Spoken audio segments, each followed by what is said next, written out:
اگر قیام میں پاؤں کے انگوٹھے زمین سے اٹھ جائیں تو نماز ہو جاتی ہے؟ ہمارے امام مسجد کہتے ہیں نہیں ہوتی۔ اور یہ تو جاہلانہ بات ہے، تو فقہ حنفی کی کتابوں میں خود انہوں نے لکھا ہوا ہے کہ جاہلوں میں مشہور ہے، انگوٹھے کیا پاؤں بھی اٹھ جائیں تو کیا فرق پڑتا ہے، اٹھ جائیں تو رکھ لیں ان کو نیچے، ہاں کتنی دیر اٹھے رہیں گے؟ وہ بخاری مسلم میں حدیث ہے کہ 7 اعضاء پہ مجھے اللہ نے سجدہ کرنے کا حکم دیا ہے، 2 ہاتھ، 2 گھٹنے، 2 پاؤں، اور نبی علیہ السلام نے ذکر کیا ماتھے کا اور اشارہ ناک کی طرف، یعنی یہ پوری ہڈی، یہ 1، یہ 2، یہ 2 گھٹنے 2 پاؤں۔ تو آج تک کسی نے یہ نہیں لکھا کہ اگر سجدے میں کھجری کے لیے ہاتھ اٹھ گیا تو سجدہ ہو جائے گا، پھکی ہے کہ نہیں؟ پاؤں والی حدیث تے ہے ہی کوئی نہیں لادا تو، حدیث ایک ہی ہے بخاری مسلم میں کہ 7 اعضاء پہ مجھے میرے رب نے حکم دیا سجدہ کرنے کا، 7 میں 2 گھٹنے بھی ہیں، 2 ہاتھ بھی ہیں، تو ہاتھ تو کئی بار اٹھ جاتے ہیں۔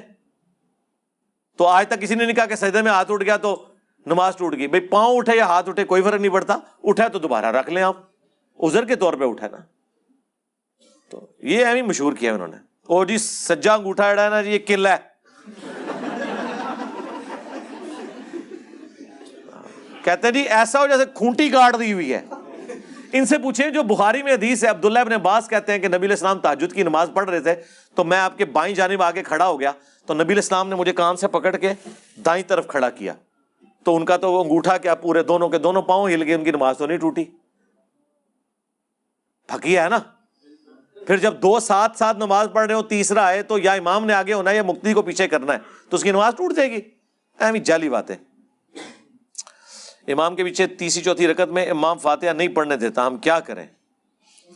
ہاں فاتحہ بھی آدھی بھی نہیں ہوتی، بس ٹھیک ہے جتنی پڑھ لی وہ کافی ہے، انشاءاللہ اس کو عذاب آخرت میں ہوگا، آپ بے فکر رہیں، ہاں آپ کی نماز ہو جائے گی۔ جی بخاری میں 694 نمبر حدیث ہے، ابو ہریرہ ایسے امام آنے والے ہیں جو تمہیں غلط نمازیں پڑھائیں گے۔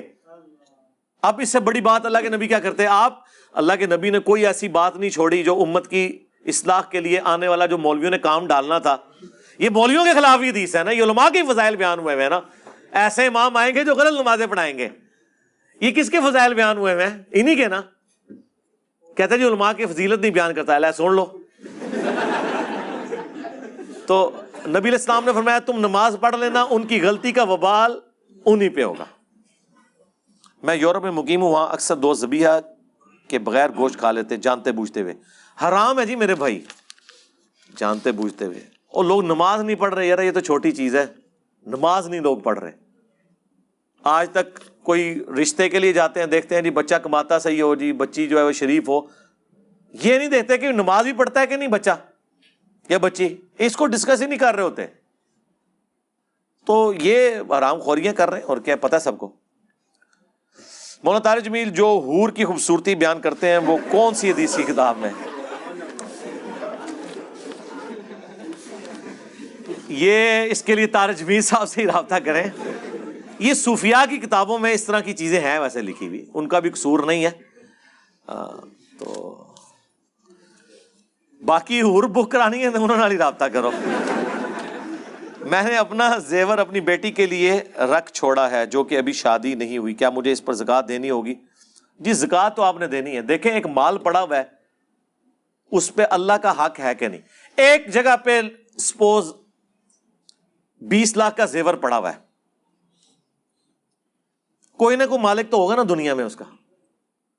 ایک بندے کہتے ہیں جی وہ جی میرے پہ قرضہ چڑھا ہوا ہے، میں نے اپنے بھائی سے 40 لاکھ ادھار لیا ہوا ہے، تو میں تو ہوں مقروض، تو لہٰذا میں زکوٰۃ نہیں دوں گا۔ تو بھئی یہ جو 40 لاکھ تم نے دیا ہوا ہے اس کی زکوٰۃ کس نے دینی ہے؟ جی بھائی دے گا، تو واپس کرنا انہوں، اس سے پوچھیں گے وہ کہے گا میرے پاس ہے نہیں ہے۔ تو وہ 40 لاکھ میں اللہ کا حق بھی کس نے دینا ہے؟ پہلے ڈیسائیڈ کریں نا، دونوں میں سے ایک تو دے گا، اصولاً وہ دے گا جو اس کا مالک ہے۔ لیکن مالک کے پاس اگر اس وقت پیسے نہیں ہیں تو جب وہ قرض واپس کرے گا پھر وہ پچھلی بھی ساری زکوٰۃ نکال لے۔ لیکن یہ نہیں ہو سکتا کہ نہ آپ زکوٰۃ دے رہے ہیں نہ آپ کا بھائی دے رہا ہے، ایک ہی کہانی کرا رہے ہو۔ اور جی کمائی کرنے والا کوئی نہیں ہے تو زکوٰۃ کیسے دیں؟ جی زیور کو توڑوا کے دیں گے۔ یہ تو جائز ہے کہ آپ زیور کو اپنی اصلی جگہ رہنے دیں اور اس کی جتنی زکوٰۃ ہے وہ دیں، اصولاً تو اسی سونا چاندی میں سے ہی زکوٰۃ نکالنی ہوتی ہے۔ بس مختصر یہ ہے کہ اسلام یہ چاہتا ہی نہیں ہے کہ آپ 85 گرامز آف گولڈ 7.5 تولے سے زیادہ جوڑے، سوائے ایک شرط کے کہ ہر سال آپ اس میں سے 40واں حصہ اللہ کو دے دیں، پھر آپ اربوں جوڑیں۔ لیکن یہ نہیں ہو سکتا کہ آپ زکوٰۃ نہ دیں اور پیسے جوڑتے رہیں۔ اچھا جی کب تک دیتے رہیں؟ جب تک وہ پیسہ کم ہو کے زکوٰۃ تک نہ پہنچ، زکوٰۃ کی تھریشولڈ پوائنٹ سے نیچے نہ چلا جائے، اس وقت تک دیتے رہیں، اس کے بعد نہ دیں۔ تو چاہے بیٹی کے لیے رکھا ہے، کسی کے لیے رکھا ہے، زکوٰۃ تو آپ نے دینی ہے نا۔ آج کے زمانے میں چلے آپ زکوٰۃ بھی دیں، 7.5 تولے سونے سے جب وہ جسٹ نیچے آ جائے پھر آپ زکوٰۃ دینا بند کر دیں۔ آج کے زمانے میں اگر کوئی 7.5 تولے سونا بھی کسی کو دے رہا ہے شادی کے موقع کے اوپر تو بہت بڑی چیز ہے۔ ہاں جو گھر میں آپ نے 2 تولے 3 تولے یا اس طرح رکھا ہوا ہے اس کے اوپر تو کوئی زکوٰۃ نہیں ظاہر ہے، تھریشولڈ پوائنٹ کو نہیں پہنچا ہوا۔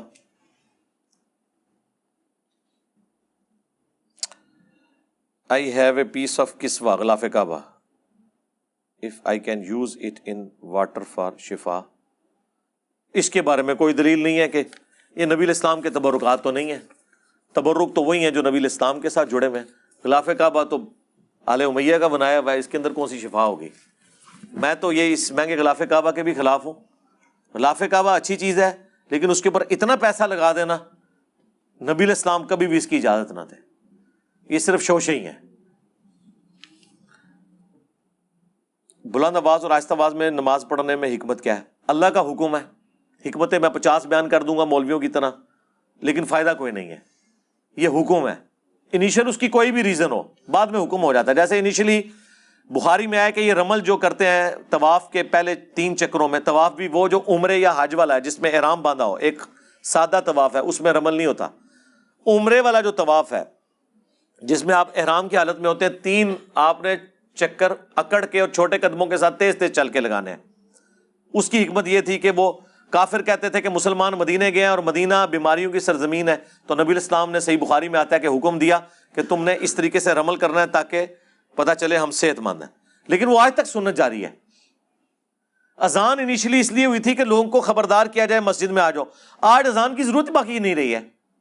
یورپ امریکہ میں آپ اذان کی آواز سن کے جاتے ہیں یا گھڑی دیکھ کے؟ ایون پاکستان میں بھی ہم گھڑی دیکھ کے ہی جا رہے ہوتے ہیں کہ یار فلاں جگہ 1:30 بجے ہے، فلاں جگہ 1 بجے، ہم اس حساب سے جاتے ہیں۔ پریکٹیکلی اذان کی ضرورت باقی نہیں ہے، لیکن یہ شعار اسلام ہے، اذان اب بھی جاری رہے گی، ٹھیک ہے؟ اس طریقے سے یہ نمازیں جو 3 جاری نمازیں ہیں اور 2 سرن ہیں، اشارہ اسلام ہے، اسی طریقے سے رہیں گے۔ ایون اگر آپ اکیلے بھی نماز پڑھ رہے ہیں نا، مغرب کی یا عشاء کی، فجر کی، تو آپ جہرن پڑھ سکتے ہیں، بلکہ پڑھا کریں۔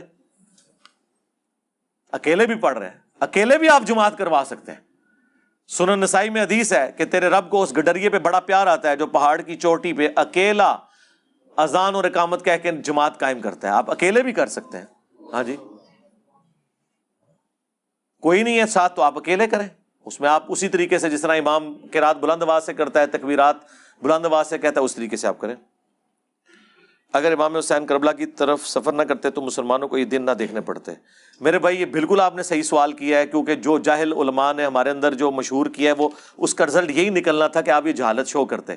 اسی لیے تو ہم نے کہا ہے کہ بندہ پڑھو اصلی جنہیں کام پایا ہے۔ کربلا تو پروڈکٹ ہے اس غلط کام کی، کام تو اس دن خراب ہوا ہے نا جب حضرت علی کی خلافت ماننے سے انکار کیا گیا۔ یہ کام ادھر سے بگڑا ہے۔ یہ نہ لکھیں کہ حضرت حسین نہ جاتے، حضرت حسین تو اس وقت گئے کہ جب پورا انتشار پھیل چکا ہوا تھا۔ حضرت حسین کو تو وہ کہہ رہے تھے کہ آپ اچھے وارث رسول ہیں کہ دین کا جنازہ نکالا جا رہا ہے، آپ کا بھائی صلح کر کے جو ہے وہ سائڈ پہ ہو گیا، آپ بھی خاموش ہیں۔ یہ جی ٹی وی کے اوپر میں نے 3 ویڈیوز ریکارڈ کرائی ہیں سرکار، پہلی دفعہ کبھی کسی انٹرنیشنل میڈیا کے اوپر، اتنے بڑے چینل کے اوپر یہ باتیں کہی گئی ہیں۔ آج تک کبھی کسی شیعہ کی جرت نہیں ہوئی ہے، اور میری ان سے کمٹمنٹ تھی کہ میں کوئی چیز ڈیلیٹ نہیں کرنی۔ میں نے کہا مجھ سے پہلے طے کرو پیمرا کی پالیسی، کیا مسئلہ ہے تمہیں؟ انہوں نے کہا جی امیر شام کا نام آپ نے نہیں لینا۔ میں نے کہا نہیں لوں گا، کیا بولوں؟ بولو۔ انہوں نے کہا جی حاکم وقت کہہ لیں، آپ حاکم شام کہہ لیں، امیر شام نہیں کہنا، امیر معاویہ نہیں کہنا۔ میں نے کہا ٹھیک ہے، دیکھیں کربلا کے اسباب آپ دیکھیں، میں نے ایک ایک چیز کھول کے بیان کی ہے۔ تو کربلا تو ایک اینڈ رزلٹ ہے، ٹھیک ہے؟ سٹارٹ وہاں سے ہوا ہے جس دن آپ نے سیدنا علی کو خلیفہ نہیں مانا، اور وہاں سے یعنی اس شخص کو جو تینوں خلفاء کے ساتھ پوری کمٹمنٹ کے ساتھ چلتا رہا، جب اس کی باری آئی تو رون ڈال دی۔ یہ ادھر سے کام خراب ہوا ہے۔ امام حسین کی کربلا میں شرائط کیا؟ وہ جعلی روایت ہے، یہ بھی میں نے اس میں بتایا کہ 3 شرطیں کیسے میرے بھائی اللہ کے بندو، یہ اسی طریقے سے ہے کہ آپ کو کل کو کوئی بتائے کہ جی علی بھائی چشتی رسول اللہ اشری رسول اللہ کو صحیح ماننے کے لیے تیار ہو گئے ہیں، اگر جو ہے نا وہ فلانا مولوی اپنی مسجد علی بھائی کو جمعے کے خطبے کے لیے دے دے، ایڈی بڑی کہانی منو گے تسی؟ اللہ دے بندو، شام غریبہ ہماری لائیو چل رہی تھی، 30,000 سے زیادہ لوگ دیکھ رہے تھے، پاکستان کی کسی مسجد کی گیدرنگ 30,000 نہیں تھی شام غریبہ میں، ایک اکیلا بندہ اپنے گھر میں بیٹھک میں کیمرے کے آگے بیٹھ کے بات کر رہا ہے اور 30,000 بندہ اس کی کربلا سن رہا ہے۔ ابھی اب ہر سال ہم کیا کریں گے انشاءاللہ، اب میلاد آئے گا تو میلاد کی راتوں میں بھی ہم بیٹھا کریں گے انشاءاللہ۔ اگر ہمارے نبی علیہ السلام مشرکین عرب کے خیموں میں ان کے حج کے دنوں میں جا کے توحید بیان کر سکتے ہیں تو ہم کیا شب عاشور اور شام غریبہ میں صحیح کربلا نہیں بیان کر سکتے؟ ہاں، یہ کون سی مشابہت والا معاملہ ہے؟ ٹھیک ہے، تو اللہ کا فضل ہے کہ اب یہ دعوت پھیل رہی ہے، تو یہ تو ساری جعلی باتیں یہ فٹ ان بیٹھتی ہیں۔ حضرت حسین کی طبیعت ہی نہیں تھی ایسی، شرائط، یہ ساری باتیں انہوں نے گھڑی، کبھی کچھ گھڑا کبھی کچھ گھڑا۔ ان کا جب بڑا یہ ہو کہ قتل عمار کے بعد کہے کہ نہ علی لے کے آتا تو نہ یہ قتل ہوتا، تو چھوٹے تو پھر شاہی کوئی نہیں، اس تو وڈیاں کہانیاں بناون گے۔ ٹھیک ہے، چھੱਡ دو۔ آپ اپنے آپ کو اہل بدعت سے ڈفرینشیٹ کرنے کے لیے اپنے آپ کو سلفی کہنا کیسا ہے؟ کہہ لیں آپ، بدنام زمانہ لفظ ہے وہابی بھی اور سلفی بھی، تو اس سے کیا فرق پڑے؟ آپ نے ان سے ڈفرینشیٹ کرنا، تو سلفی تو ایک ہے ہی نہیں ہے، مدخلی سلفی بھی ہیں، مقلد سلفی بھی ہیں، غیر مقلد سلفی بھی ہیں، ٹھیک ہے، ناسبی سلفی بھی ہیں، تو مسئلہ تو ختم کوئی نہیں ہونا جب تک کہ آپ مسلم نہیں ہو جاتے۔ یار میں آپ کو ایک ایسی شناخت بتاتا ہوں جو ماننے کے لیے کوئی بھی تیار نہیں ہو رہا،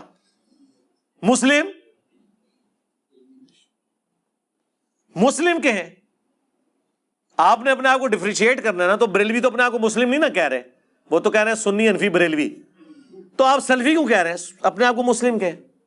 دیوبندی تو اپنے آپ کو حنفی دیوبندی کہہ رہے ہیں، اہل سنت والجماعت، بریلوی لکھتے ہیں اہل سنت و جماعت، اور دیوبندی لکھتے ہیں اہل سنت والجماعت، بریلوی کہتے ہیں وال پہ ہے۔ سیدہ عائشہ افضل ہیں یا سیدہ فاطمہ؟ سیدہ فاطمہ افضل ہیں، آؤٹ آف کوسچن ہے یہ بات۔ کیا ابارشن اور آئی وی ایف کروانا جائز ہے؟ جی ڈاکٹر آپ کو جو پرہیزگار ہے وہ بتائے، اگر واقعی اگر کسی عورت کی لائف کو خطرہ ہے اور وہ زندگی موت کی کشمکش ہے تب، باقی میڈیکل سے متعلق 10 کوسچنز وہ آپ دیکھ لیں، میں نے باقی چیزیں بھی اس سے ریلیٹڈ ساری بیان کی ہوئی ہیں، یہ بار بار میں نے ڈسکس نہیں کرنا ان کو۔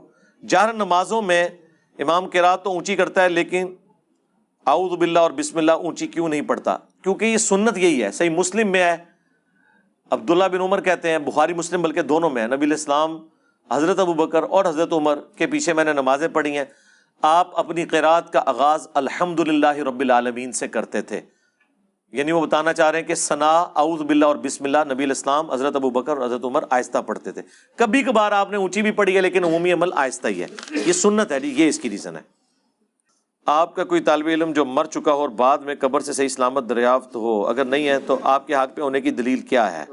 ہاں جی، اگر تو آپ لکھنے والے بریلوی ہیں تو میں دیوبندیوں کا کوئی نکال دیتا ہوں، اگر دیوبندی ہیں تو میں کوئی بریلویوں کا نکال دیتا ہوں، اور اگر لکھنے والا کوئی اہل حدیث ہے تو ان کا نکالتا ہوں، اور اگر کوئی اہل حدیث نہیں تو اہل حدیثوں کا نکال دیتا، تو آپ مان لیں گے؟ کہیں گے نہیں، دلیل تو قرآن و سنت ہے۔ جی ہم بھی یہی کہہ رہے ہیں، ٹھیک ہے، یہ کوئی دلیل ہی نہیں ہے۔ ہمارا تو صحابہ کے بارے میں یہ عقیدہ نہیں ہے کہ ان کی لاشیں ضروری ہو کہ سلامت ہوں۔ یہ پچھلے دنوں جو عامر لیاقت کا جو ہوا تھا اس میں نے بتایا تھا، یہ کہاں سے دلیل ہو گئی یار؟ حضرت حمزہ کی لاش قبر میں جانے سے پہلے ہی اس کا مسئلہ ہو گیا ہے، قبر میں تو چھوڑ دیں، قبر سے باہر نہیں ہو گیا مسئلہ، وفات کے بعد ہوا ہے نا، لاش کی حفاظت تو نہیں ہوئی نا، یہ کون سی بات ہے؟ ہو بھی سکتی ہے، وہ میری آپ ویڈیو دیکھ لیں، وہ ماشاءاللہ ایک دن میں 1 ملین کراس کر گئی تھی، بڑا کریٹیکل ٹاپک تھا، میت کو قبر سے نکالنا اور مردے کے پوسٹ مارٹم کا مسئلہ۔ اس میں نے بتایا کہ یہ صرف پروٹوکول انبیاء کا ہے، انبیاء کے علاوہ اللہ کی مرضی کسی کو دے کسی کو نہ دے، یہ دلیل نہیں ہے کسی کے نیک ہونے کی یا بد ہونے کی۔ جناب میں چارٹرڈ اکاؤنٹنٹ ہوں اور میرا کام آڈٹ کرنا ہے، سودی نظام کے ساتھ معاملہ، اس میں آپ سود کے اندر انوالو نہیں میرے بھائی. آڈیٹر کی جاب بالکل درست ہے, وہ لوگوں کو سود لینے یا دینے پہ ابھار نہیں ہوتا. باقی وہ سود تو اس کا ایک پورشن ہوتا ہے نا, باقی تو آپ پورا آڈٹ اس کمپنی کا کر رہے ہوتے ہیں نا, تو آپ کر سکتے ہیں. قرآن مجید میں فرمایا گیا کہ فرقوں میں نہ پڑھو, اور سنن ابی داؤد میں فرمایا گیا کہ ایک فرقہ جنت میں جائے گا. ایک فرقہ نہیں لکھا ہوا ہے سرکار, ایک گروہ جنت میں جائے گا, فرقے 72 جہنم میں جائیں گے, یہ لکھا ہوا ہے. فرقہ کبھی بھی جنت میں نہیں جائے گا انشاءاللہ. آپ مجھے بتائیں کہ صحابہ کرام رسول اللہ کیا فرقہ تھے؟ نہیں, وہ اصل تھے. فرق کہتے ہیں ٹوٹ کے الگ ہونے والے کو, فرقے وہ ہیں جو بعد میں بنے. اس لیے کہا گیا طائفہ منصورہ, ایک کامیاب گروہ. فرقے کا مطلب ہی الگ ہونے والا ہے, تو الگ ہونے والا تو فرقہ ہے. تو رسول اللہ اور صحابہ کس سے الگ ہوئے میں؟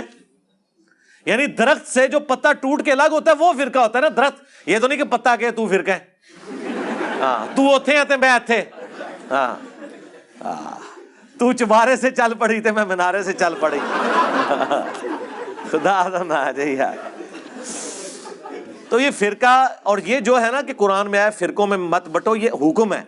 اور فرقے بن جائیں گے یہ غیبی خبر ہے. جیسے مسلم میں حدیث ہے کہ قرب قیامت میں عورتیں ایسا لباس پہنیں گی گویا کہ ننگی نظر آ رہی ہوں گی. جی, اتنا چست ہوگا یا باریک. اس حدیث کا یہ مطلب ہے کہ حضور یہ کہہ رہے ہیں کہ ننگا لباس پہناؤ, یہ ہے مطلب اس کا؟ یہ بتایا جا رہا ہے کہ غلط کام ہوگا. ادھر بھی بتایا جا رہا ہے کہ فرقے بن جائیں گے, نہیں بننا آپ نے اس کا حصہ. سمجھ آئی؟ اور آپ نے بات وہ ماننی ہے وَاعْتَصِمُوا بِحَبْلِ اللَّهِ جَمِيعًا وَلَا تَفَرَّقُوا. ادھر بھی آپ نے پردہ کرنا ہے. عورتیں ہو جائیں گی ایسی, آپ کی عورتیں ایسی نہ بنے. یہ غیبی خبر دی جا رہی ہے. دیکھو مولویوں نے کتنے عرصے تو مصیبت بنائی تھی, ان کا آپ دماغ کا لیول دیکھیں کہ ان کو اس حدیث سے یہ سمجھ آئیے کہ فرقہ ہونا چاہیے. پھر کہتے نہیں علماء دا مذاق اڑایا جاتا ہے, جن کو یہی نہیں پتا کہ اللہ کے نبی کس لیے بات ارشاد فرما رہے ہیں, اس کی تھیم کیا ہے, اس کو بالکل اس کے الٹ پیش کر دیا. علماء سے دلیل مانگے تو وہ کہتے ہیں کہ اب سنی دلیل مانگتا ہے, اور حضرت ابوبکر کی مثال دیتے ہیں کہ انہوں نے بغیر دلیل کے آپ علیہ السلام پر ایمان لائے.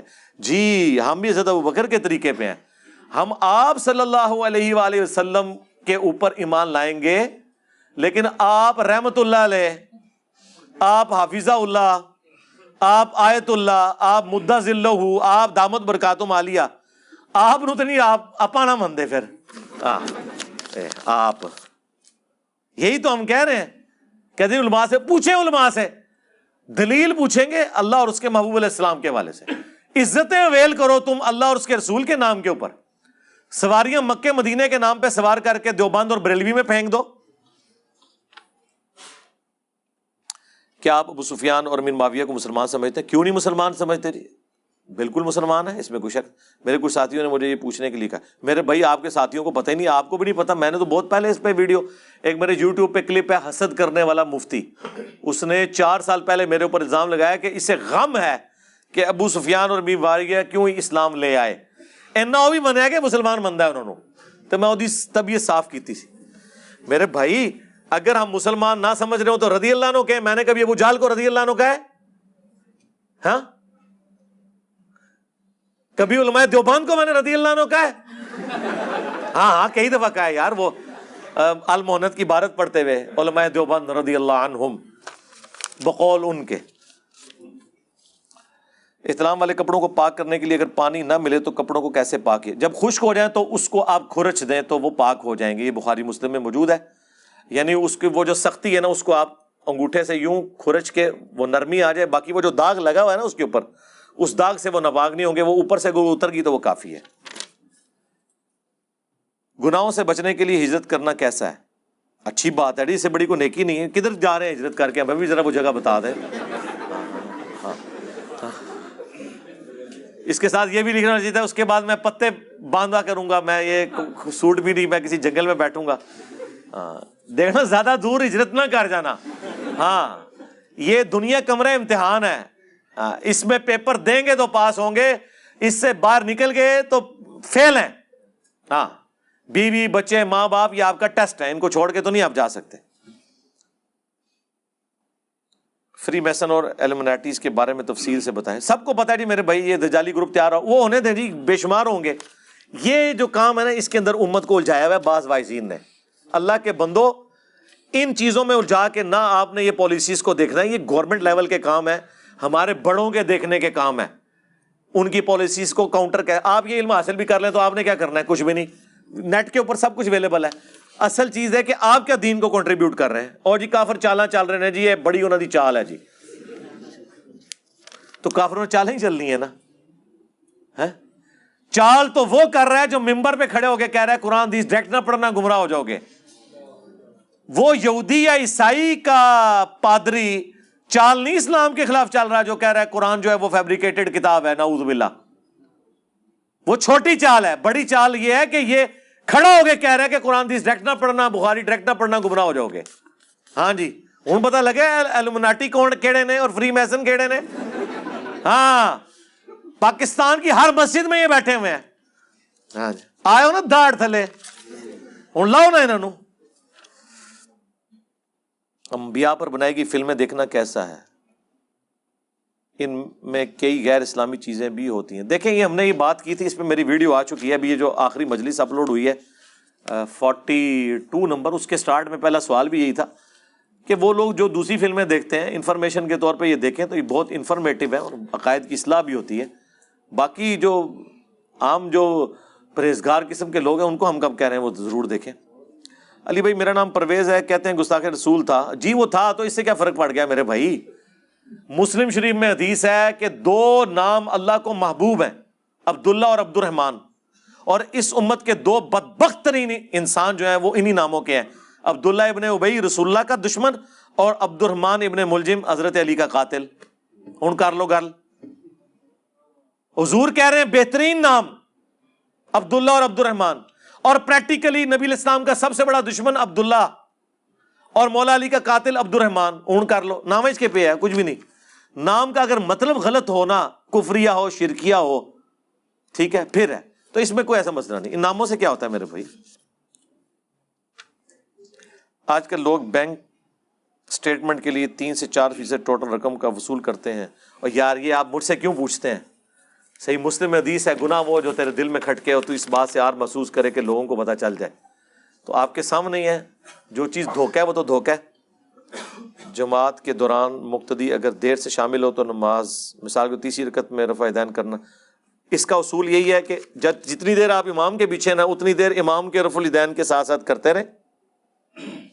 اس کے پیچھے لاجک یہ ہے کہ پہلی رکعت میں تو آپ نہیں بیٹھتے, لیکن جب امام دوسری رکعت میں ہے اور آپ شامل ہوتے ہیں تو وہ تو آپ کی پہلی رکعت ہے, لیکن آپ امام کی وجہ سے پہلی رکعت میں ساتھ پیچھے بیٹھ جاتے ہیں. بیٹھتے ہیں کہ نہیں بیٹھتے؟ پھر جب آپ امام کھڑا ہوگا, امام کی تیسری ہوگی آپ کی دوسری ہوگی, تیسری رکعت تو بغیر رفع الیدین کے شروع نہیں ہونی چاہیے, لیکن آپ کی وہ دوسری ہے, دوسری بغیر رفع الیدین کے سٹارٹ ہوتی ہے, لیکن آپ امام کے ساتھ کریں گے. ہاں جب آپ جماعت سے نکل جائیں پھر جو آپ کی ترتیب ہے اس حساب سے کریں. The damage has been done, but what next? میرے بھائی ڈیمیج تو یہ ہوا ہے فرقوں کو کہ وہ ایکسپوز ہوئے ہیں, آپ کی زو میں بیٹھے ہوئے ہیں میرے بھائی. ہمارے جو جتنے 1 سال کے اندر لوگ کتاب و سنت کے منہج میں آتے ہیں نا, ان کی مائیں ایک دن میں اتنے اور پیدا کر دیتی ہیں. ٹھیک ہے, تو واٹ نیکسٹ یہ ہے کہ یہ جو ہوئے ہیں نا, جو نئے آ رہے ہیں نا, ان کی تربیت کریں.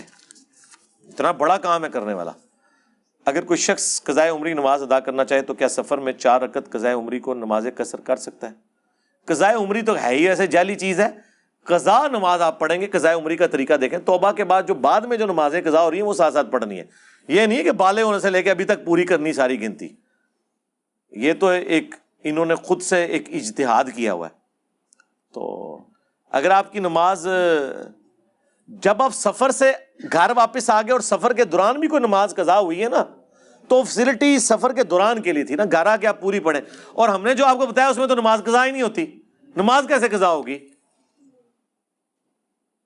زور کا وقت 12 سے لے کے 7 بجے تک گرمیوں میں, عشاء کا وقت 7 بجے سے لے کے صبح 4 بجے تک آلموسٹ. نماز جمع کریں, کوئی مسئلہ نہیں. میرے بھائی محمد طلال حیدر کی وجہ سے آپ کا تعارف ہوا, جس کی وجہ سے ہمارے گھر سے الحمدللہ فرقہ واریت ختم. وہ آپ کو 6 سال سے سن رہا ہے لیکن وہ خود معذور ہے. اکیڈمی آ نہیں سکتا. میرے بھائی یہاں تو بہت معذور لوگ آئے ہیں, چلنے پھرنے سے بھی وہ قاصر تھے. آپ ان کو گاڑی میں سواری میں لے آئیں یہاں پہ, انشاءاللہ سیڑھیاں چڑھا کے اوپر لے آئیں گے ہمارے بھائی, انشاءاللہ آتے رہتے ہیں. اللہ تعالیٰ ان کو جزائے خیر دے جی. کیا ڈاکٹر کی ہدایت کے بغیر جنسی ادویات سیل کرنا جائز ہے؟ اگر یہ گورنمنٹ نے پابندی لگائی ہوئی ہے پھر آپ کو کوئی جائز دوائی بھی سیل کرنا ناجائز ہے. اگر گورنمنٹ کہتی ہے پرسکرپشن کے بغیر نہیں دینا تو آپ نے نہیں دینا, یہ رولز نہیں توڑنے. میرے دوست کے ڈائلسس ہوتے ہیں, برائے مہربانی اس کے لیے دعا کر دیں, وہ اینڈ پہ سب کے لیے ہو جائے گی, اللہ تعالیٰ ان کو شفا دے. حضرت علی کی ناف کے نیچے والی روایت صحیح ہے اور آپ اسے ضعیف کہتے ہیں. اور صحیح کہاں سے میرے بھائی؟ ضعیف ہے, بالکل ضعیف ہے. مصنف ابن ابی شیبہ میں اور سنن نبی داؤد کے اندر کامنٹس امام ابو داؤد کے ہوئے ہیں. علی بھائی آپ کے ایک لیکچر میں آپ نے کھڑے ہو کر پیشاب کرنا جائز کرا دیا, نبی علیہ السلام سے ثابت ہے. تو پیشاب تو نجس ہوتا ہے, تو وہ نجس سے بچنے کے لیے ہے نا. نبی علیہ السلام نے کھڑے ہو کے جو پیشاب کیا ہے وہ تو بخاری مسلم میں ہے. پیشاب کے چھینٹوں سے بچنا ضروری ہے, چاہے کھڑے ہو کے ہو چاہے بیٹھ کے ہو, مرد کے لیے. اگر آپ بیٹھ کے ایسی جگہ پہ کر رہے ہیں جہاں پہ ایسے پتھر ہیں کہ چھینٹے آپ کے اوپر پڑ رہے ہیں, تو آپ کے پاس کوئی چارہ نہیں سوائے اس کے کہ آپ کھڑے ہو کر اونچی جگہ سے نیچے پیشاب کریں. تو اصل مقصد چھینٹوں سے بچنا ہے, یہ سمجھ لیں آپ. مٹی پہ بھی ہوتا تھا تو چھڑی نبی علیہ السلام کے ساتھ ہوتی تھی, پہلے مٹی کو نرم کیا جاتا تھا. سخت مٹی پہ بھی جب چھینٹے پڑیں گے تو اڑیں گے. تو آپ مقصد کو سمجھے, اور یہ سب مانتے ہیں, یہ کوئی میں نے نہیں کہا, یہ تو امام ترمذی نے پہلا ایک باب باندھا ہے کھڑے ہو کے پیشاب کرنے کی ممانعت. وہ کس وجہ سے تھی؟ چھینٹے اڑنے کی وجہ سے. اگلا باب باندھا ہے کہ نبی علیہ السلام نے کھڑے ہو کے پیشاب بھی کیا. تو یہ مردوں کے لیے تو بہت بڑی ایک آسانی ہے. بعض اوقات تو آپ جو پینٹ شرٹ میں ہیں اور جو کھڑے ہونے کی پیشاب کی جگہ آپ کے بڑے ہوٹلوں میں بنی ہوئی ہیں, وہ بہت بڑی نعمت ہے کہ آپ بڑے آسانی سے پیشاب سے فارغ ہو سکتے ہیں. وہ آپ میری ویڈیو دیکھ لیں, میں نے تفصیلی بتایا. Tell the limit of argument with another person. Argument کی لمٹ یہی ہے کہ آپ نے اس کو سچائی بتا دی, بس یہ آپ کا کام ہے. اگر اس کا کوئی کاؤنٹر کوشچن ہے آپ اس کو ایڈریس کریں. اس کے بعد بھی وہ بال کی کھال اتارا ہے تو قرآن نے پھر کہا اب آپ نے آگے نہیں جانا. یہ نہیں ہے کہ آپ نے حق گھوٹ کے اس کے اندر داخل کرنا ہے, نہیں. وما علینا الا البلاغ, بس. اگر انبیاء کا یہ منصب ہے, میں اور آپ شاہی کوئی نہیں. اور وَإِذَا خَاطَبَهُمُ الْجَاهِلُونَ قَالُوا سَلَامًا. علی بھائی, الا ان اولیاء اللہ لا خوف والی آیت کون سے ولیوں کے لیے نازل ہوئی ہے؟ مسلمان تو سارے ولی ہیں جو اللہ پر ایمان لے آئیں, آخرت پہ ایمان لائیں اور رسول اللہ کے طریقے پہ چلیں صلی اللہ علیہ وآلہ وسلم. یہ جو ہے نا, نہ انہیں خوف ہوگا نہ غم. اس سے مراد آخرت کا خوف اور غم ہے. اگر دنیا کا مراد لینا ہے تو یہ نہیں ہے کہ ان کو غم پہنچے گا نہیں. کیا رسول اللہ کو غم نہیں پہنچے ہوئے؟ صبر کرنا آسان ہو جائے گا.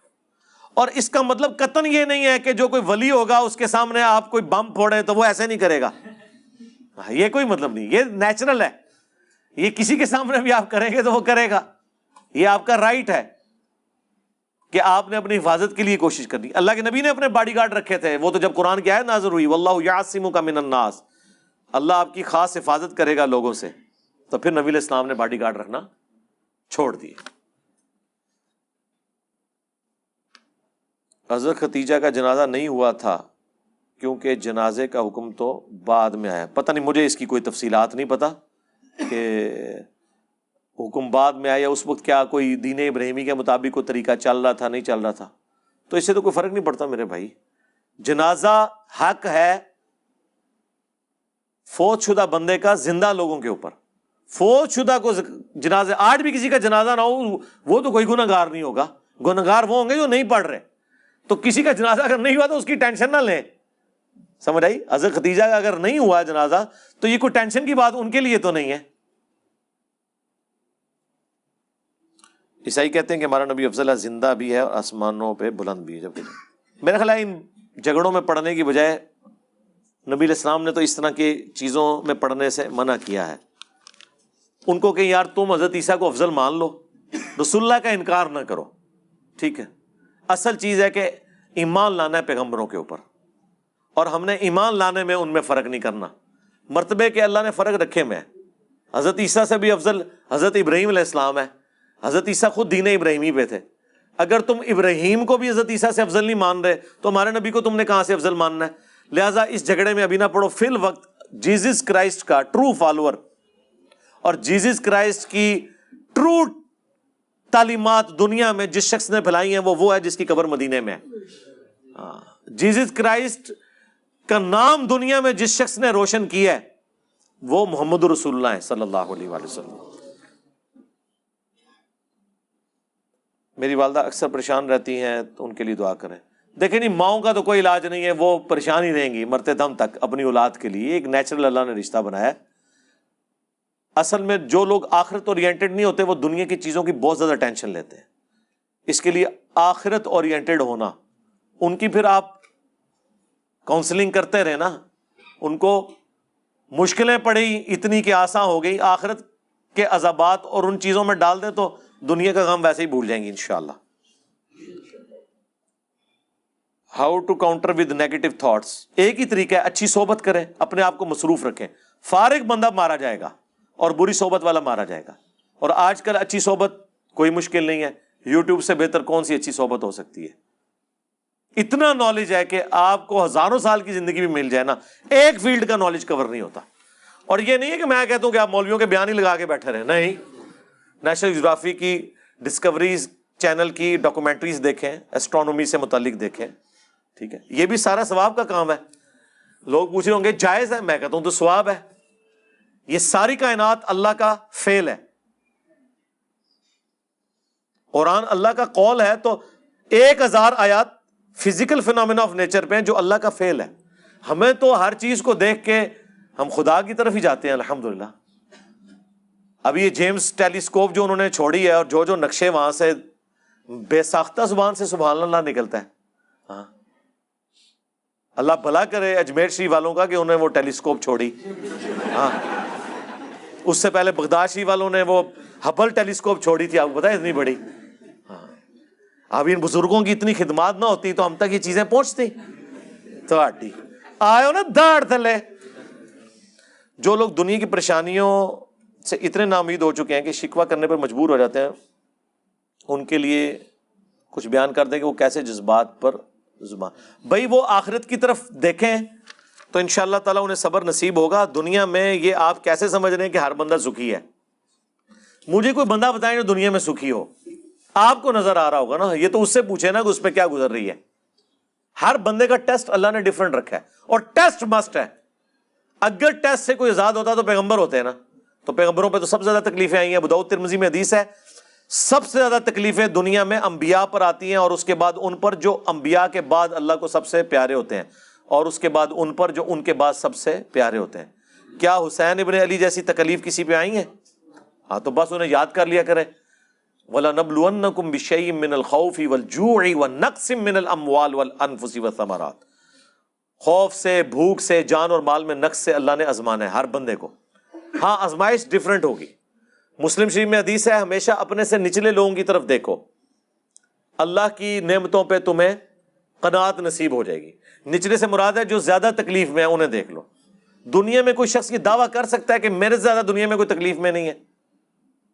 کوئی بھی دعویٰ نہیں کر سکتا.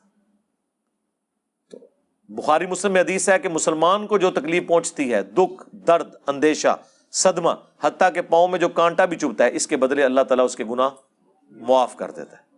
تو آخرت اورینٹڈ ہو. بخاری کی حدیث ہے اللہ تعالیٰ جس کے ساتھ بھلائی کا ارادہ فرماتا ہے نا اسے تکلیف میں مبتلا کر دیتا ہے. بخاری میں حدیث ہے کہ اللہ تبارک و تعالی فرماتا ہے، حدیث قدسی ہے، کہ میں اپنے کسی بندے سے آنکھ لے لوں تو اس کی جزا پھر جنت کے سوا کچھ نہیں ہے.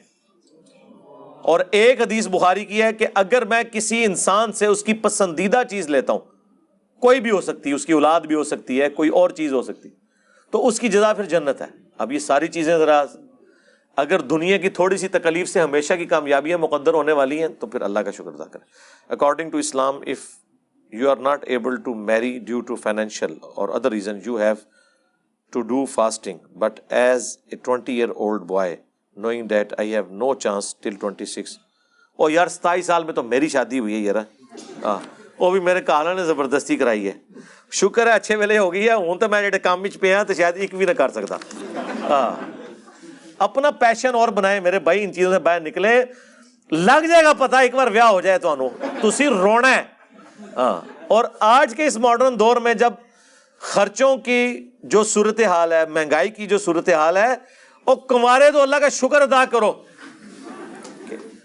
کہ جو ایک تکلیف کا سمندر ہے وہ ابھی تھما ہوا ہے.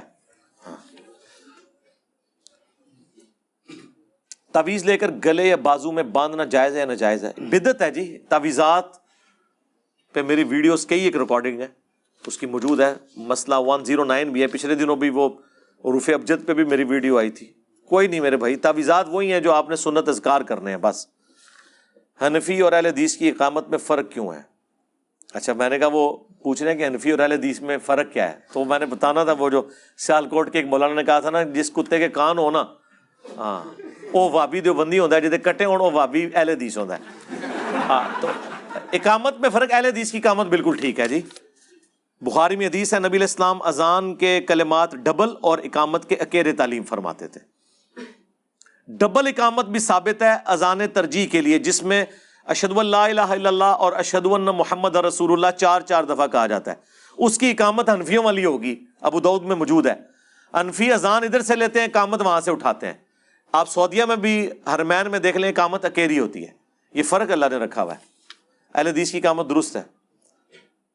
علی بھائی استنجا کا طریقہ, میں نے میرے بھائی وسوسوں کا شکار ہوگی, وہم کا آپ استنجا کا طریقہ, قطروں کی بیماری, آپ یہ میری ویڈیو دیکھیں, ایک ایک چیز میں نے کھول کے بیان کی ہوئی ہے. باقی رہ کے وسوسے, پچھلے دنوں سیدہ عائشہ پر جو غسل کرنے کا الزام, اس میں نے جو پاکی پلیتی کے مسائل جتنے کھول کے بیان کیے ہیں کہ یہ جو حنفیوں نے آپ کو جس عذاب میں ڈالا ہوا ہے اتنا نہیں ہے, وہم کرنے کی ضرورت نہیں. اگر امام کے لیے آپ کے دل میں علمی اختلاف ہو تو نماز ہو جائے گی. کیوں نہیں ہوگی یار, خارجیوں کے پیچھے نمازیں پڑھی ہیں عبداللہ بن عمر نے, اس سے بڑا کون سا علمی اختلاف ہے؟ کوئی فرق نہیں پڑتا. حضرت عثمان کہہ رہے ہیں کہ ان کے پیچھے نمازیں پڑھو, علمی اختلاف کیا, جانی دشمن مان گئے ہوئے تھے. نماز پڑھتے وقت زیادہ تر خیال آتے ہیں کہ وہ نماز صحیح پڑھ رہا ہے یا نہیں. اس کا وہ سے مراد کوئی اور ہے یا خود وہ؟ بس نماز کا پریکٹیکل طریقہ سیکھیں اور اس کے بعد کنسنٹریشن سے نماز پڑھیں تو انشاءاللہ تعالیٰ قبول ہی قبول ہے. اللہ کے ساتھ جو آپ گمان رکھیں گے وہی آپ کے ساتھ ہوگا. زیادہ وہم نہیں کرنا, لیکن طریقہ ضرور سیکھنا ہے.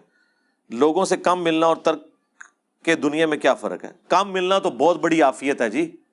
ترک دنیا یہ کہ آپ اپنے رشتہ داروں کو چھوڑ جائیں, میاں بیوی بچے ماں باپ, ان کو چھوڑ کے, اس کو ترک دنیا کہا گیا ہے. یہ منع ہے اسلام کے اندر. کام ملنا تو بہت عافیت ہے, کام ملنے میں ہی عافیت ہے. اہل تشیع حضرات سعد بن عبادہ اور عثمان بن حنیف کے بارے میں کہتے ہیں کہ انہیں خلفائے راشدین نے قتل کروایا. جھوٹ بولتے ہیں, بکواس کرتے ہیں.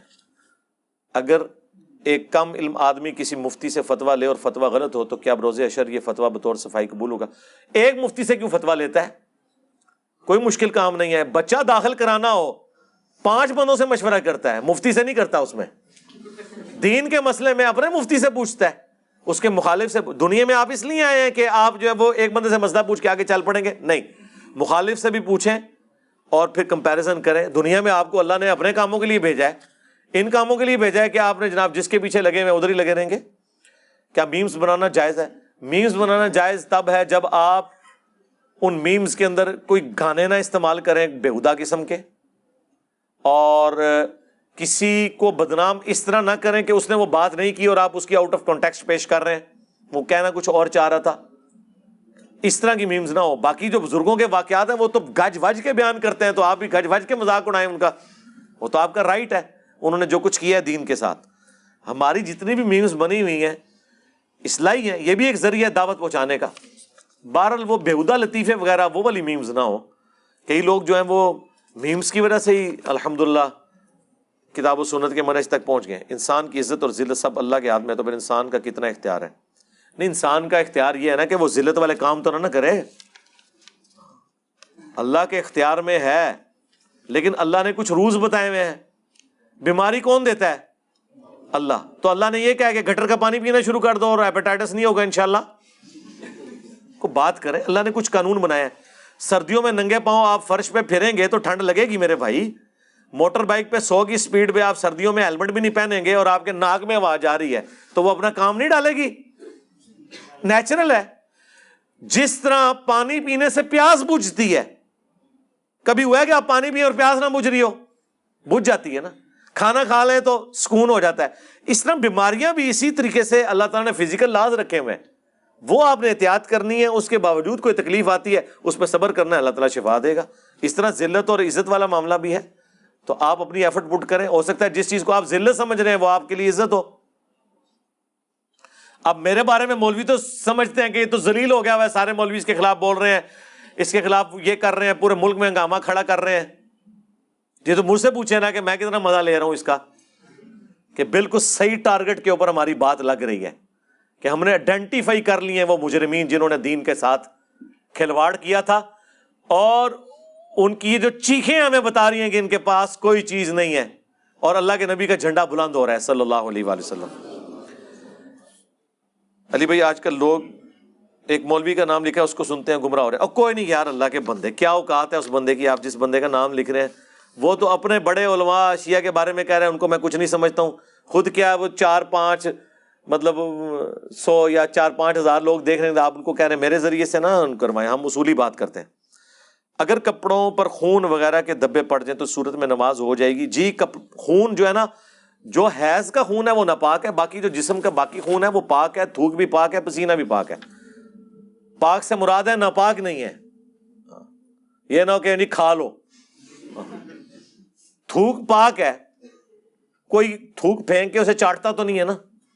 ہاں خون کھانا بھی حرام ہے، وہ تو قرآن میں آ گیا بہتا و لہو ناپاک ہے کھانے کے اعتبار سے. اولاد کا والدین کی حیات میں جداد کا مطالبہ کرنا، جداد کا کیوں مطالبہ کر رہے ہیں؟ ان کی مرضی دے نہ دے، وراثت تو مرنے کے بعد تقسیم ہوتی ہے. ہاں یہ کہہ سکتے ہیں کرٹسی میں تھوڑی ہیلپ کر لیں تو وہ ان کی مرضی ہے. انما انا قاسم واللہ یعطی، یہ حدیث پوری پڑھ لیں آپ، ٹھیک ہے. اللہ نبی وارث، یہ میری یوٹیوب پہ ویڈیو دیکھ لیں، یہ حدیث بخاری مسلم میں. اللہ تعالیٰ جس کے ساتھ بھلائی کا ارادہ فرماتا ہے اسے دین کی سمجھ عطا فرما دیتا ہے. پھر نبی اسلام نے فرمایا اللہ دیتا ہے اور میں تقسیم کرتا ہوں. واللہ یعطی انا قاسم، یعنی دین اللہ دیتا ہے، میں تو صرف تقسیم کر رہا ہوں. اس میں رزق تقسیم کرنا، اور جو اعلیٰ حضرت نے پوری وہ ایک نعت لکھ دی، رب ہے معطی، یہ ہے قاسم، رزق اس کا ہے کھلاتے ہیں. رزق کا تو ذکر ہی نہیں ہے، اس میں اوپر باب باندھا ہے امام بخاری نے کہ اللہ تعالیٰ جس کے ساتھ بھلائی کا ارادہ فرماتا ہے اسے دین کی سمجھ بوجھ عطا فرما دیتا ہے. نبی اسلام نے فرمایا اور اللہ دین سکھاتا ہے، میں تقسیم کرتا ہوں. جانوروں کی کوئی زبان نہیں ہوتی، سائنس کے مطابق سلیمان علیہ السلام کیسے سمجھ گئے؟ نہیں، کس سائنس نے کہا جانوروں کی زبان نہیں ہوتی ہے؟ ان کی اپنی کمیونیکیشن ہے، سارے کا سارا پورا نظام چل رہا ہے. کوئی سائنس نے ایسی بات نہیں کی ہے. اللہ تعالیٰ نے سلیمان علیہ السلام کو یہ کمپیٹنسی دی تھی، وہ تو اللہ تعالیٰ اپنے پیغمبروں کو معجزہ دے سکتا ہے. زبان ہے ان کی، کیوں نہیں ہے؟ اللہ کے بندو، جانور جو آپ نے پالے ہوئے ہیں وہ آپ کی زبان سمجھ رہے ہوتے ہیں، چاہے وہ اشاروں سے یا کسی بھی وجہ سے. تو یہ آپ نہ کہیں کہ زبان نہیں، زبانیں ہیں ان کی. مستدرک حاکم میں اکثر حدیث کے نیچے لکھا ہے کہ اس کی سند ٹھیک ہے، لیکن امام بخاری مسلم نے اسے نقل نہیں کیا. ہاں وہ اس لیے کہ حاکم مستدرک حدیث کی اس کتاب کو کہتے ہیں مستدرک چھوٹی ہوئی حدیث ہے، تو انہوں نے ہر حدیث کے ساتھ اسی لیے لکھا ہوا ہے کہ وہ اس کا نام ہے المستدرک للحاکم علی الصحیحین. بخاری اور مسلم کی چھوٹ جانے والی حدیثیں جو ان راویوں سے ہیں جن راویوں سے امام بخاری مسلم نے حدیثیں لی تھیں، ان کی کچھ اور حدیثیں بھی تھیں جو میں لے رہا ہوں، اور وہ بخاری مسلم میں ان میں سے کئی ایک موجود نہیں ہے، تو اس لیے وہ ہر حدیث کے ساتھ لیتے. لیکن یہ ضروری نہیں کہ وہ بخاری مسلم کی شرط پہ بھی صحیح ہوں، کیونکہ بخاری اور مسلم کے بعض راوی ایسے ہیں جو آخری وقت میں اختلاط کا شکار ہو گئے ہیں، حافظہ بگڑ گیا. اب دیکھ، امام بخاری مسلم یہاں تک دیکھتے تھے کہ یہ حدیث ان کے جوانی کی عمر کی ہے یا بڑھاپے کی عمر کی ہے، صرف نام ایک ہو جانے سے نہیں. اس لیے شاہ ولی اللہ دہلوی نے حجت اللہ البالغہ میں حاکم کے اوپر گرفت کیا ہے کہ حاکم نے دعویٰ تو کیا ہے میں بخاری مسلم کے راویوں سے لے رہا ہوں، لیکن اس کی مضبوطی بخاری مسلم والی نہیں ہے، کیونکہ اس میں تو بعض جعلی روایتیں بھی آ گئی ہیں. راوی بے شک بخاری مسلم کے ہیں لیکن اختلاط سے پہلے کے ہیں، بعد میں ہیں، اور کوئی سند کے اندر مسئلے ہیں. حدیث کے انٹروڈکشن پہ میرا لیکچر دیکھ لیں، انٹروڈکشن آف حدیث.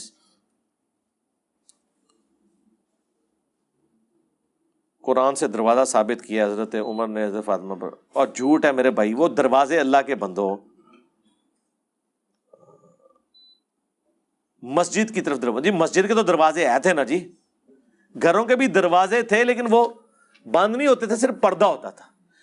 یہ تو قرآن میں لکھا ہوا ہے کہ تم ایسے گھروں میں بغیر اجازت کے داخل ہو سکتے ہو جہاں پہ کوئی رہتا نہیں ہے, اور جہاں لوگ رہ رہے ہیں اس وقت تک داخل نہ ہو جب تک کہ اجازت نہ لے لو. تو جب دروازہ بند ہے تو بغیر اجازت کے کیوں داخل ہو رہے ہیں؟ اس لیے کہ پردہ لگا ہوتا تھا.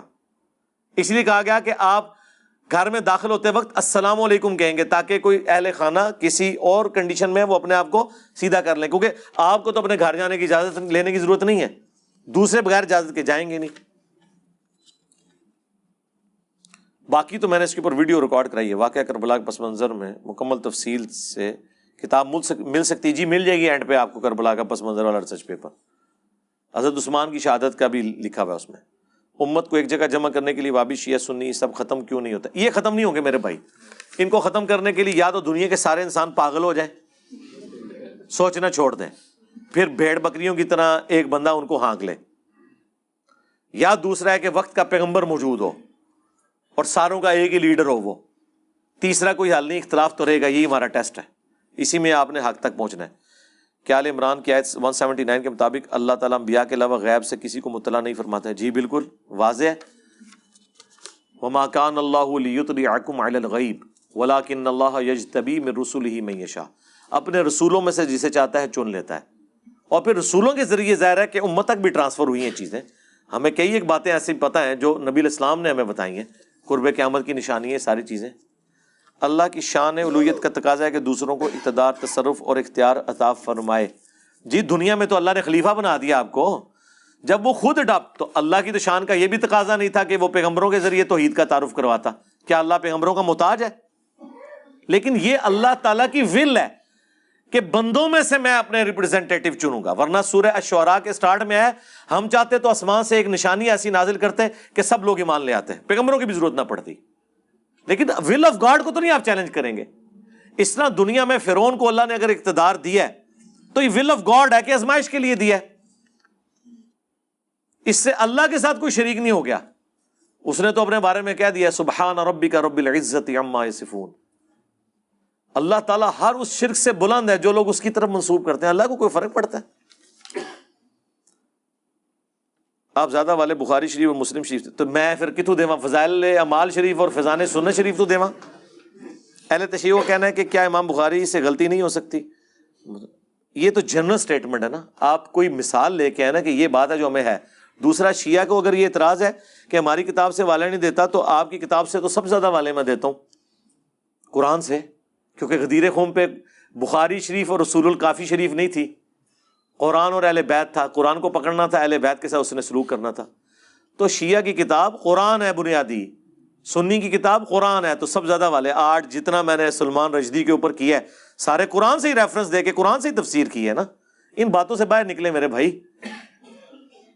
ایک حدیث میں بتا دیتا ہوں, پھر میں تک نہ توڑ کے ہوندی داڑھ تھلے تو لینا.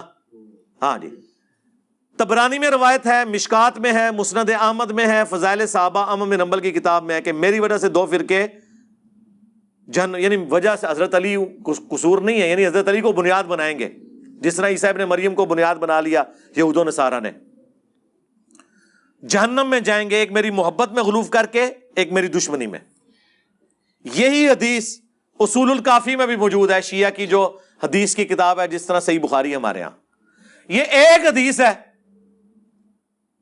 اب آپ کے لیے اسائنمنٹ ہے کہ ڈھونڈیں یہ 2 فرقے کون سے ہیں. ایک ایک تو آپ دونوں کو مل جائے گا. ہاں, شیعہ کہیں گے یہ جو جہنم میں جانا ہے نا دشمنی میں غلو کر کے, یہ سنی ہے ناسبی, وہ سیدھ سنی کو تو ناسبی کہتے ہیں. اور سنی کہیں گے جو محبت میں غلوف کر کے جہنم میں جائیں گے وہ شیعہ رافضی. ایک ایک دو لفظ جانا ہے. دعا کس طرح ہوئے گا؟ اللہ معافی دے آپ یہی کہنا پڑے گا تو انہوں, دوسرے خود ہو. ٹھیک ہے جی. علی بھائی, میں نے ایک دیوبندی سے غدیر خم علی حدیث ڈسکس کی تو انہوں نے اس کو ماننے سے انکار کر دیا. یہودیوں کی گھڑی, او جاہل آدمی میرے بھائی, کسی دیوبندی نے جہالت کی ہے تو آپ یہ تو نہیں کہ دیوبند کے علماء اس حدیث کا انکار کر رہے ہیں. کیسے انکار کر سکتے ہیں؟ ایک دیوبندی مفتی نے اسلام 360 پر اعتراض کیا کہ وہ غلط نمبرنگ دیتے ہیں, غلط تشریح کرتے ہیں. ان کو کیا آپ کر لیں تشریح صحیح, اس پہ میں نے زاہد بھائی کو ساتھ بٹھا کے کہا تھا آپ کی کوئی ریزرویشن ہے تو انسانی کوشش ہے نا, کہیں ترجمہ غلط ہو گیا ہے, کوئی ٹائپنگ مسٹیک آ گئی ہے, کہیں نمبر غلط لکھا گیا ہے, مسلم کے نمبر نہیں تھے انٹرنیشنل میں نے کروائے, حاکم ڈلوا لیا, اب اور ایشوز چل رہے تھے, میں ساتھ ساتھ گائیڈ کرتا ہوں. یہ روز کیوں مار دیتے ہیں؟ یعنی آج تک کبھی ہوا ہے کہ کھانا ٹھیک نہیں پکا ہو رہا کہ آج کے بعد میں نے روٹی نہیں کھانی؟ آپ کہیں گے آندہ آپ ذرا ٹھیک بنا لیں, آپ اپنی سجیشن دیں. اب خیر اس کی طبیعت صاف ہو گئی ہے, جس مفتی نے یہ کیا تھا نا اسے 2 دن کا میں نے ٹائم دیا تھا کہ اگر تو نے رجوع نہ کیا تو تیرے بزرگوں کے میں اوپر سے لے کے نیچے تک ساری کھول کے نا وہ مسائل بتاؤں گا. سوموار کی شام سے پہلے اس نے وہ کلپ اپلوڈ کیا تھا کہ جی میں نے جو بات کی تھی اسلام 360 کے بارے میں وہ غلط ہے, بڑی خدمات ہیں اس کی. یہ میں نے تھریٹ کیا تھا اسے, اور اس رمضان میں تو اس نے زاہد بھائی کو ساتھ بٹھا کے کیا ہے. زاہد بھائی نے مجھے فون کیا, جی مفتی مجھے بلا رہا ہے کہ اسلام 360 پہ. میں نے کہا جاؤ. اس کو تھا کہ میں مولوی ہوں تو یہ مفتی اور ان کی آپس میں کہیں لگی رہتی ہے تو یہ ناراض نہ ہو جائیں. تو میں نے کہا یار ہم تو مٹی کے بنے ہوئے ہیں کہ ہمیں کوئی فرق نہیں پڑتا, ہم تو گالیاں کھا کے بھی خوش ہوتے ہیں. ٹھیک ہے, تو یہ گالیاں دے کے بھی ان کا غصہ ٹھنڈا نہیں ہوتا. تو میں نے کہا جاؤ یار, اچھی بات ہے. پھر وہ گئے بھی.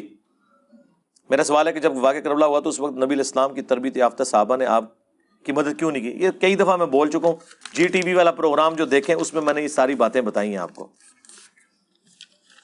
اللہ سے محبت کے اصول کیا ہیں وہ قرآن میں آ گیا, قل ان کنتم تحبون اللہ فاتبعونی یحببکم اللہ. اے نبی ان سے فرماؤ اگر تم اللہ سے محبت کرتے ہو تو پھر رسول اللہ کی اتباع کرو, پھر اللہ بھی تم سے محبت کرے گا, تمہارے گناہوں کو بھی معاف کر دے گا. یہ ہے جی. معاویہ نام رکھنا کیوں غلط ہے؟ ہم نے کب کہا غلط ہے؟ میں نے تو کبھی نہیں کہا. غلط کا لفظ تو میں نے کبھی استعمال نہیں کیا. میں نے کبھی یہ بھی نہیں کہا کہ یزید نام رکھنا غلط ہے. صحابہ کے نام تھے یزید, حضرت معاویہ کے علاوہ اور صحابہ کے نام معاویہ ہیں. میں نے یہ کہا تھا یہ پریفریبل نہیں ہے, ضرورت نہیں ہے, امت کے دل دکھے ہوئے ہیں.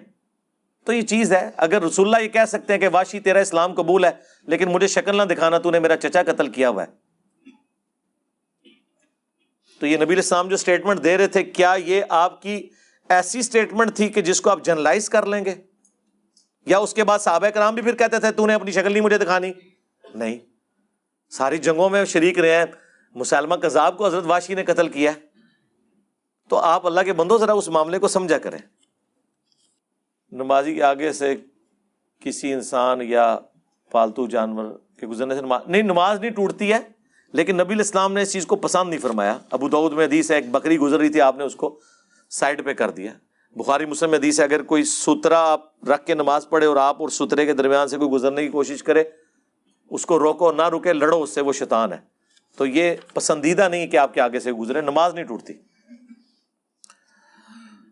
حضرت حسین علیہ السلام کی شہادت کے بعد کا سر مبارک تلاوت کر رہا تھا, لکھا ہوا ایک مولوی کا, اس نے ثابت. میرے بھائی یہ چیزیں بالکل نان سینس باتیں ہیں. یہ میرے بھائی نہ قرآن میں بیٹھتی ہیں نہ سنت میں بیٹھتی ہیں.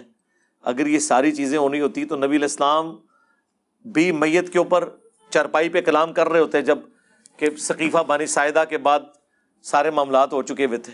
یہ ساری قرآن کے اسلوب کے, قرآن میں واضح سورہ یاسین اور سورہ الواقعہ میں جو دنیا سے چلا گیا واپس نہیں آئے گا, اس کی اس دنیا میں کوئی کمیونیکیشن نہیں. کو پیما کے متعلق بتائیں کہ جب وہ پہاڑ پر جاتے ہیں تو کیا خودکشی ہے؟ جن کی تو پروفیشن ہے اور وہ اس کو کر سکتے ہیں ان کا تو ٹھیک ہے, اگر حادثہ ہو جائے تو اللہ ان کو معاف کرے. عام بندے کا کام تو نہیں ہے کہ مطلب وہ ایک چھوٹی سی سیڑھیاں نہیں چڑھ سکتا اور جا کے پہاڑ کے اوپر چڑھنا شروع کر دے.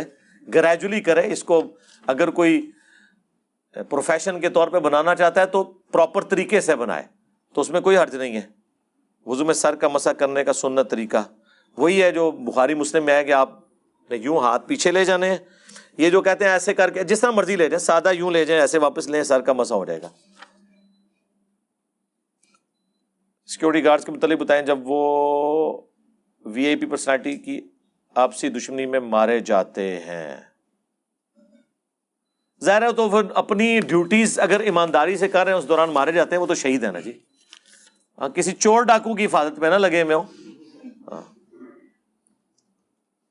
حدیث میں وارد ہے کہ نوح علیہ السلام کی قوم انکار کرے گی کہ ہمیں دعوت نہیں دی گئی تو رسول اللہ کی امت گواہی دے گی. پھر وہ کہتے ہیں کہ جی کیا خلیفہ راشد کے خلاف جنہوں نے بغاوت کی تو آج کی امت سے یہ گواہی نہیں مانگی جائے گی کہ نبی اسلام کی پیش گوئی ہوں گے؟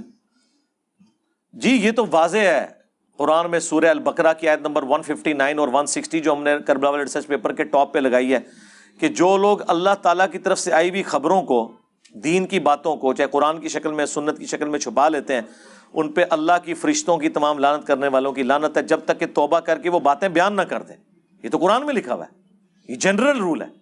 اور ترمذی، ابو داؤد، نسائی، ابن ماجہ میں حدیث ہے جس سے کوئی علم کی بات پوچھی گئی اور اس نے چھپا لی تو قیامت کے دن اس کے منہ میں لگام ڈالی جائے گی. بالکل پوچھا جائے گا. تو جنرل ساری چیزوں کے لیے.